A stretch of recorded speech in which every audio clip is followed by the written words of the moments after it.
மாநிலங்களவையில் தேசிய ஜனநாயக கூட்டணி பெரும்பான்மை பெற்றுள்ளது. இதன் மூலம் மசோதாக்களை எளிதாக நிறைவேற்றும் நிலை உருவாகியுள்ளது. விவரங்களை வரைகலை மூலம் விளக்குகிறார் சிறப்பு செய்தியாளர் ஆர் தேவப்பிரியன். மாநிலங்களவையில் பாஜக கூட்டணிக்கு பெரும்பான்மை கிடைத்திருப்பது தற்போது முக்கியத்துவம் வாய்ந்ததாக பார்க்கப்படுகிறது. மாநிலங்களவையில் ஒட்டுமொத்த உறுப்பினர்கள் எண்ணிக்கை 245, இதில் இப்போ இருக்கக்கூடிய எண்ணிக்கை 237. பெரும்பான்மைக்கு 119 பேர் தேவை அப்படின்றது தான் இப்போ இருக்கக்கூடிய நிலை. அடுத்ததாக 2014 இந்த நிலை எப்படி மாறி இருக்கு அப்படின்னு பார்க்கலாம். 2014 மாநிலங்களவையில் பாஜகவுடைய பலம் 45, காங்கிரஸ் கட்சி எம்பிக்களுடைய பலம் 69. ஸோ அண்மையில் நடைபெற்ற தேர்தலில் பாஜக கூட்டணி எம்பிக்கள் மொத்தம் 11 பேர் போட்டியின்றி வெற்றி பெறுறாங்க. இதில் பாஜகவுக்கு மட்டும் 9 பேரும், கூட்டணி கட்சிகளுக்கு 2 எம்பிக்களும் கிடைச்சிருக்காங்க.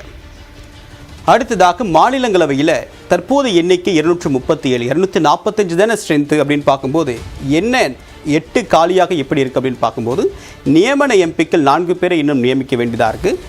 ஜம்மு காஷ்மீருக்கு எண்ணிக்கை 4, ஸோ அங்கேயும் இன்னும் தேர்தல் நடத்தப்படலை. அதனால் ஒட்டுமொத்தமாக 8 தொகுதிகள் 8 எம்பிக்களுடைய எண்ணிக்கை காலியாக இருக்குது அப்படின்னு நாம் புரிஞ்சுக்கலாம்.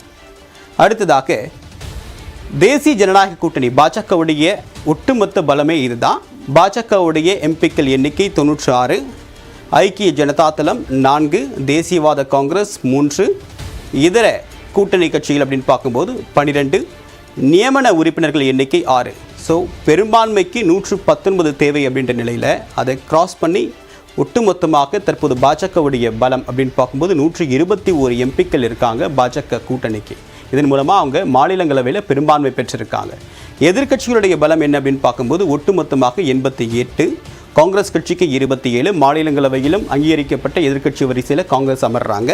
திரிணாமுல் காங்கிரஸை பொறுத்த வரைக்கும் 13, ஆம் ஆத்மியை பொறுத்த வரைக்கும் 10, திமுகவை பொறுத்த வரைக்கும் 10 எம்பிக்கள் மாநிலங்களவையில் இருக்காங்க.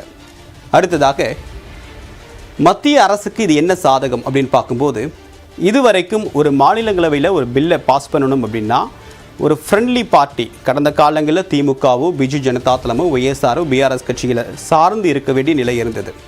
இனிமேல் இந்த கட்சிகளுடைய ஆதரவு தேவையில்லை. அவங்களுக்கு இருக்கக்கூடிய கூட்டணியில் இருக்கக்கூடிய கட்சிகளுடைய ஆதரவை வச்சு மசோதாக்களை எளிதாக நிறைவேற்ற முடியும்.